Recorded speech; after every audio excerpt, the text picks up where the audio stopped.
Shalom, selamat pagi Bapak Ibu Saudara yang dikasihi Tuhan. Senang kembali kita berjumpa melalui renungan firman Tuhan yang akan kita baca dan dengarkan hari ini. Sukacita Tuhan, kasih-Nya, damai sejahteranya, kuasa-Nya selalu melimpah dan menyertai kita semuanya. Itulah kerinduan kami. Mari kita sama-sama berdoa. Tuhan Yesus, kami mengucap syukur buat firman-Mu yang akan kami sebentar akan pelajari dan kami akan dengarkan. Urapi firman-Mu sehingga firman-Mu menjadi terang yang menerangi kehidupan kami. Dalam nama Tuhan kami berdoa. Haleluya. Amin. Renungan firman Tuhan yang akan kita baca dan dengarkan hari ini tertulis dalam Roma pasal 1 ayat 16 sampai 17. Demikian firman Tuhan. Sebab aku mempunyai keyakinan yang kokoh dalam Injil. Karena Injil adalah kekuatan Allah yang menyelamatkan setiap orang yang percaya. Pertama-tama orang Yahudi, tetapi juga orang Yunani. Sebab di dalamnya nyata kebenaran Allah yang bertolak dari iman dan memimpin kepada iman. Seperti ada tertulis, orang benar akan hidup oleh iman. Dari ayat-ayat yang kita baca dan dengarkan hari ini, kita akan berbicara tentang Injil. Ya, mungkin kita sering mendengar kata Injil. Ada orang katakan ketika ditanya apa itu Injil. Injil adalah perkataan Allah. Injil adalah firman Allah. Injil adalah Alkitab dikatakan. Jadi apakah Injil itu? Injil adalah kabar baik. Good news. Injil adalah kabar baik tentang Yesus Kristus. Di mana dikatakan Yesus Kristus mati, dikuburkan dan dibangkitkan untuk menyelamatkan manusia yang percaya dan menerimanya. Sekali lagi, Injil adalah kabar baik tentang Yesus Kristus yang mati, dikuburkan, dibangkitkan untuk menyelamatkan manusia yang percaya dan menerimanya. Jadi supaya manusia selamat, ada 3 hal yang dilakukan Yesus untuk menyelamatkan manusia. Yang pertama, ia mati, lalu ia dikuburkan, lalu ia dibangkitkan. Maka tersedialah keselamatan. Jadi mari kita terima. Mari kita ambil keselamatan itu dengan cara kita menjadi Kristen. Kristen itu artinya pengikut Yesus. Pengikut Yesus artinya apa yang dilakukan oleh Yesus itu juga yang kita lakukan. Jadi kita dikatakan sama seperti Yesus melakukan, membuat, menyediakan keselamatan dengan cara ia mati, dikubur dan dibangkitkan. Kita pun harus belajar untuk menjadi seperti Kristus. Kita mati bagi dosa kita. Kristus mati bagi dosa dia, tetapi kita pun harus mati bagi dosa kita. Artinya kita bertobat, terima Yesus menjadi Tuhan, jadi juru selamat dalam kehidupan kita. Kita berusaha supaya bukan kita lagi yang hidup, tetapi Kristus yang ada dalam hidup kita. Itu artinya kita mati bagi dosa, kita bertobat, kita hidup di dalam Yesus. Lalu sesudah kita mati, dikatakan kita dikubur. Kita dikubur melalui apa? Melalui baptisan. Jadi pertobatan itu identik dengan penerimaan akan Yesus, kematian atas dosa.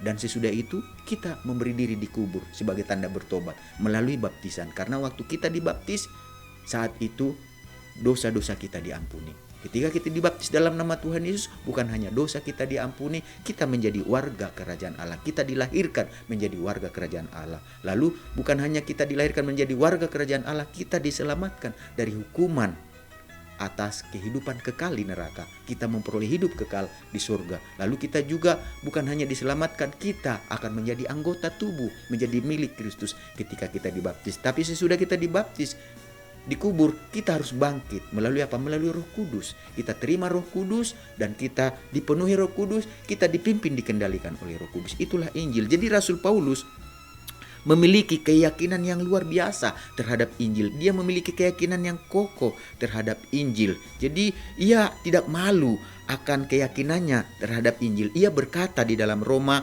pasal 1 ayat 16. Sebab aku mempunyai keyakinan yang kokoh dalam Injil. Karena Injil adalah kekuatan Allah yang menyelamatkan setiap orang yang percaya. Pertama-tama orang Yahudi, tetapi juga orang Yunani. Jadi Paulus sangat percaya bahwa Injil adalah kekuatan Allah yang berkuasa menyelamatkan orang percaya yang menerima Injil ini tentunya.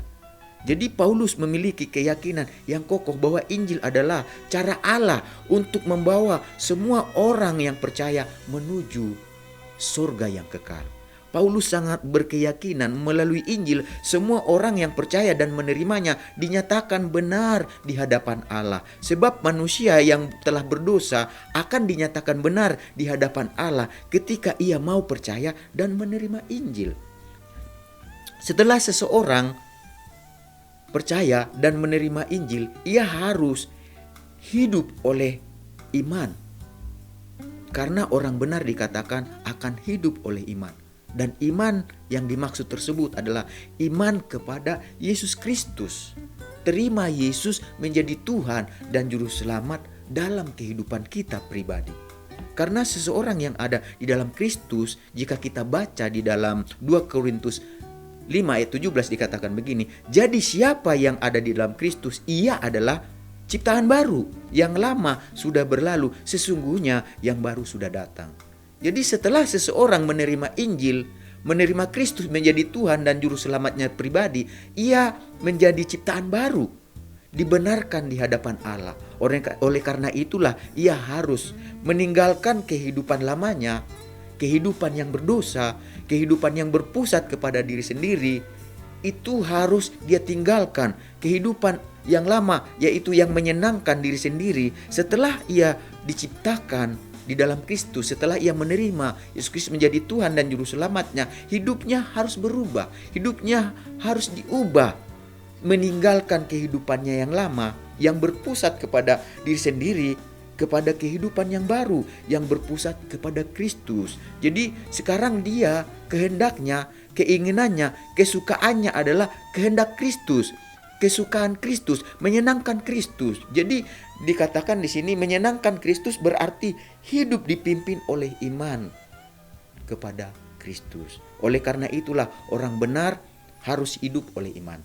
Kita yang sudah dibenarkan oleh Injil di dalam Yesus Kristus, mari kita belajar. Kita hidup bukan untuk kita lagi, kita hidup untuk Tuhan. Bukan menyenangkan kita lagi, menyenangkan Tuhan. Bukan memuaskan kita lagi, memuaskan Tuhan. Bukan mencari apa yang kita sukai, tapi apa yang disukai Tuhan. Bukan memuliakan kita lagi, tetapi memuliakan Tuhan. Jadi Bapak Ibu, saudara-saudari yang dikasihi Tuhan Yesus, marilah kita belajar untuk memiliki iman yang kokoh terhadap Injil, yaitu keyakinan yang kokoh terhadap Yesus Kristus sebagai satu-satunya Tuhan dan Juru Selamat kita. Mari kita belajar untuk menjalani kehidupan kita dengan hidup dipimpin oleh iman. Karena iman yang berpusat pada Kristus, seperti Paulus katakan di Galatia 2 ayat 20. Namun aku hidup, tetapi bukan lagi aku sendiri yang hidup, melainkan Kristus yang hidup di dalam aku. Dan hidupku yang kuhidupi sekarang di dalam daging adalah hidup oleh iman dalam Anak Allah yang telah mengasihi aku dan menyerahkan dirinya untuk aku. Itu jugalah yang harus kita katakan, itu jugalah yang harus kita percaya untuk kita imani, yaitu kita harus katakan melalui kehidupan kita. Kita belajar mengatakan, namun aku hidup, tetapi bukan lagi aku sendiri yang hidup, melainkan Kristus yang hidup dalam aku. Ketika Kristus yang hidup dalam kita, itulah kekuatan yang akan membenarkan dan menyelamatkan kehidupan kita. Mari kita memiliki keyakinan yang kokoh terhadap Injil. Terimalah Yesus menjadi Tuhan dan Juru Selamat dalam kehidupan kita. Mari kita berdoa. Tuhan Yesus, kami mengucap syukur buat firman-Mu Tuhan yang mengajar kami tentang Injil. Injil adalah kabar baik tentang Yesus Kristus yang mati, dikubur, dibangkitkan untuk menyelamatkan semua orang yang percaya dan menerimanya. Biarlah kami menerima Injil sebagai keyakinan yang kokoh yang mampu menyelamatkan kami ketika kami hidup di dalamnya, melakukan apa yang Tuhan Yesus ingin kami lakukan, perintahkan untuk kami lakukan. Terima kasih Tuhan Yesus buat firman-Mu, berkati kami sehingga bukan pendengar dan penyampai tapi pelaku firman-Mu juga Tuhan. Terima kasih Tuhan, berkati juga Tuhan bangsa dan negara kami yang kami kasih ini. Kami hidup dalam bangsa ini dan kami berdoa buat kesejahteraan bangsa ini. Berkati urapi presiden, wakil presiden, semua menteri, semua jajaran yang memerintah dengan hikmat, kuasa, pertolongan, penyertaan Tuhan. Pakai mereka, mampukan mereka mengelola masalah ekonomi, sosial, budaya, politik, keagamaan, dan keamanan boleh tercipta dengan baik dengan pertolongan Tuhan. Berkati anak-anak-Mu, umat-Mu yang ada di tengah bangsa ini. Pakai mereka Tuhan dengan urapan yang daripada Engkau berdampak, berpengaruh yang baik bagi nama Engkau dimuliakan. Berkati kami sepanjang hari ini Tuhan, biarlah damai sejahtera sukacita-Mu, segala berkat yang terbaik yang Kau janjikan dalam firman-Mu menyertai kami sepanjang hari ini. Dalam nama Tuhan kami berdoa, haleluya, amin. Selamat beraktivitas, Tuhan Yesus memberkati kita semuanya.